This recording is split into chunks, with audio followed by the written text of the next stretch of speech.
Dead Russell, Part 2.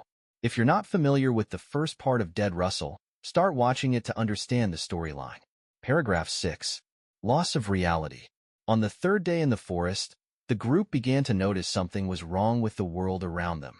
Time no longer seemed to follow its usual rules.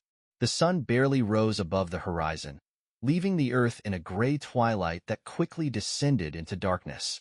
The stars were absent from the sky, and though the moon was visible, it didn't move. It remained frozen in place. Everyone felt exhausted, though none could say how much time had truly passed. Doubts about their ability to think clearly began to creep in.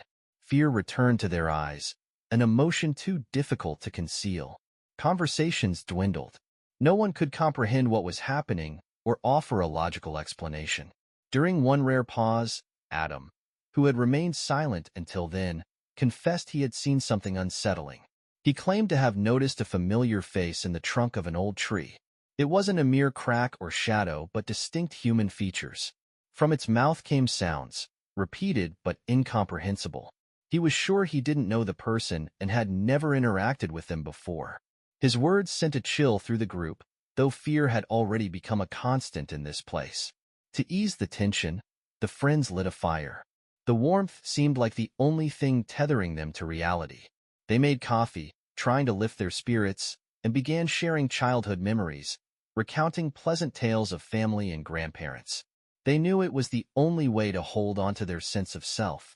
During one such conversation, Adam suddenly stopped. With a strange expression, he said he had realized why the face was familiar. It belonged to his great-grandfather, whose photograph he had seen. The picture showed his great-grandfather standing beside his father, one of the first loggers who ventured into this forest with an axe years ago and never returned. Adam broke down, sobbing like a child. He repeated that it was a warning. His great-grandfather's spirit, trapped in the forest, was trying to warn him. The repeated words finally made sense. Run from here, run from here, run from here. Moved by the revelation, Adam resolved to make another attempt to leave the forest. The others supported his decision and joined him. No one cared about their belongings anymore. Their only desire was to escape the cursed forest. But the forest had its own plans. Like a living being, it shifted. Trees moved, moss appeared on different sides of trunks, and their map was useless. It now showed them in the middle of a swamp, though there was no swamp nearby. They tried to stick together, but fear and exhaustion overwhelmed them. Unable to tell the time of day, they returned to the same clearing where their camp had been set up. Despair took hold, but they were too drained to cry or blame one another. They trudged back to their tent silently, like cattle being led to slaughter, quiet, obedient, resigned. A dense mist enveloped their tent, but no one paid attention anymore. It was as if the forest itself was swallowing them. The light of their hope was fading. Paragraph 7. The forest's traps. Darkness fell over the forest, wrapping it in a black shroud. The silence was broken only by faint breaths of wind that made the trees creak, as if they were whispering terrible secrets to one another. Emily rekindled the fire and sat beside it. Despite her exhaustion, she didn't want to sleep. The flames cast light all around her. For a brief moment, the mist receded from their clearing, as if it was weary of its own dominion. It dispersed slowly between the trees, as though gathering strength for another attack. In this fleeting reprieve, the forest seemed to hold its breath, granting them a deceptive sense of ease. Yet even without the mist, the air remained heavy, pressing on their chests and compelling them to peer into the darkness between the trunks. Suddenly, the firelight illuminated a shadowy corner of the forest, revealing a tree unlike any other. Its trunk bore a hollow that appeared unnaturally deep, as though it hid a secret. Emily stopped, her heart racing, but curiosity won out. She approached cautiously, reaching into the hollow, her fingers brushing against the cold, rough surface of something unfamiliar. Her fingers found an object that felt like aged paper. She carefully pulled it out, a battered, time-worn notebook with a tattered cover. Sitting by the fire, Emily opened its pages slowly, hoping to find clues that could lead them home. But with each fragmentary entry, her hope dwindled. The notebook contained only disjointed thoughts and cryptic phrases. It's watching me. The trees are alive. My pulse beats in sync with theirs. We are them. Emily's face lost all hope, replaced by a grim shadow of despair. The fire crackled nearby, but even its warmth couldn't dispel the chill gripping her heart. Ashley, who had slept poorly, noticed Emily's absence. He woke the others, and they stepped out of the tent. They found Emily sitting by the nearly extinguished fire, speaking softly to someone invisible. Her voice was distant and detached, as if she were listening to something inaudible to them. "Who are you talking to?" Ashley asked, grabbing her arm. "They want me to stay with them," she replied quietly. Fearing for her safety and sanity, her friends tied her to a tree to keep her from wandering into the darkness. They lit another fire nearby, hoping to warm her and themselves. The crackling flames became their only solace in the ominous stillness. Exhaustion overtook them all. As their eyelids grew heavy, they surrendered to an uneasy sleep, lulled by the whispering leaves and the fire's hypnotic crackle. When dawn arrived, Ashley was the first to awaken. But something was wrong. Emily's body, which should have been securely tied to the tree, now stood in an unnatural pose. Her form merged with the trunk, mirroring its contours. Bark had begun to grow on her skin, and her arms had transformed into branches. Her face, though hardened, retained a serene expression, as if she had accepted her fate. She's become part of the forest," Lily whispered, her voice trembling with horror. Somewhere deep in the woods, strange sounds echoed, dull thuds, like a heartbeat, reverberating through the trees. The forest seemed alive, and the group realized the truth. This forest wasn't just a place. It was alive. And now, there were fewer of them left. Escape felt impossible. Paragraph 8. Adam's sacrifice. After realizing Emily's loss, the group, now consisting only of Adam, Lily, and Ashley, felt the weight of fear and despair. They all knew they were doomed. But the young people weren't ready to sit and wait for their demise. Adam, the strongest and most determined among them, decided to take a risk. "I'll try to push through the thicket," he said, fastening a heavy backpack and tying a rope around himself.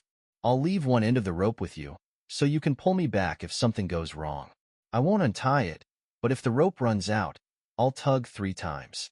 Then, you'll follow it to me. Stay here, wait by the tent. If I don't return in half an hour."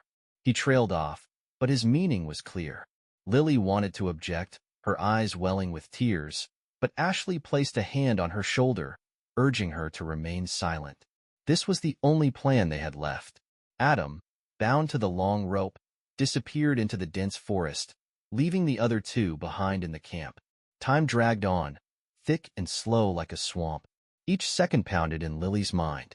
Ashley gripped the other end of the rope nervously, ensuring it didn't vanish into the forest's impenetrable shadows. His grip was so tight the rope cut into his palms. Their ears strained to catch every sound. The snap of a branch, the rustle of leaves, but all they heard was silence. No voice from Adam, just the forest's eerie quiet. 10 minutes passed. The rope, which stretched into the woods, suddenly began to tighten, pulling more and more. "Something's happened to him," Lily exclaimed. Ashley started to pull it in, hand over hand.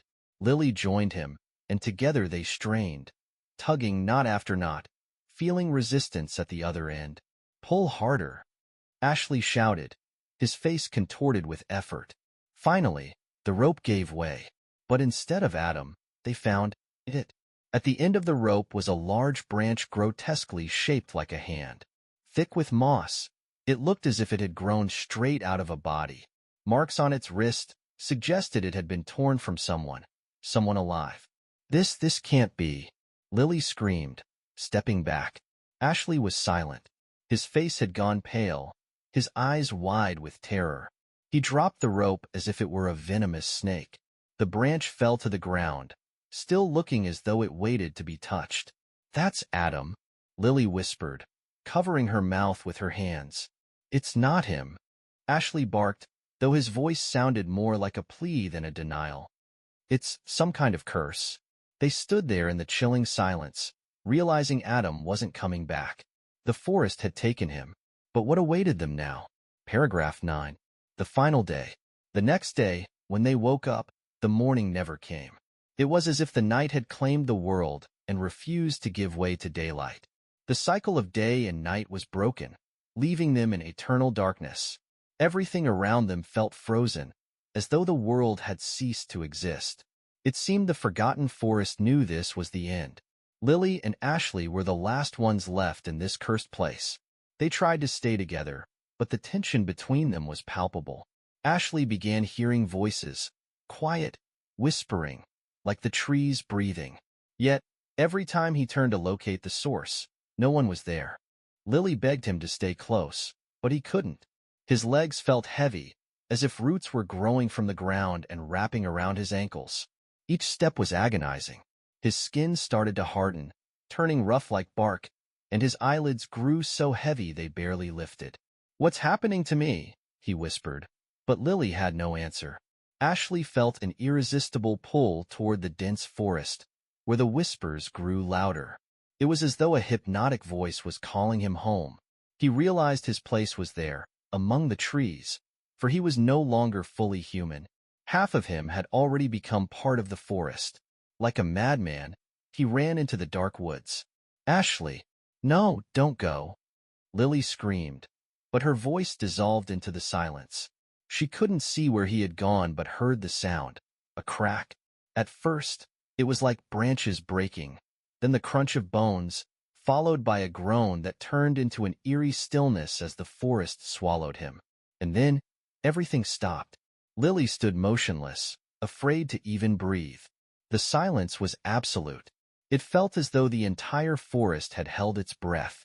In that silence, Lily heard her own breathing. That's when she realized she was the only one left breathing in the forest. The shadows of the trees grew longer, creeping toward her, swallowing the last fragments of the darkened sky. She understood a horrifying truth. The forest never let its guests leave, and soon she would no longer be human. She would be just another part of the forest, something that once breathed, waited, and fed its darkness.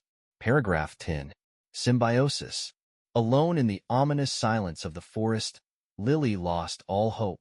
Every effort to escape or even find help had proven futile. The forest seemed alive, a living nightmare with no escape. Yet she no longer felt fear or despair, only emptiness. Suddenly, in the profound silence, she heard a whisper. The sounds that had once been faint now spoke clearly. "You belong to us now," the voice echoed, as if spoken by the trees themselves.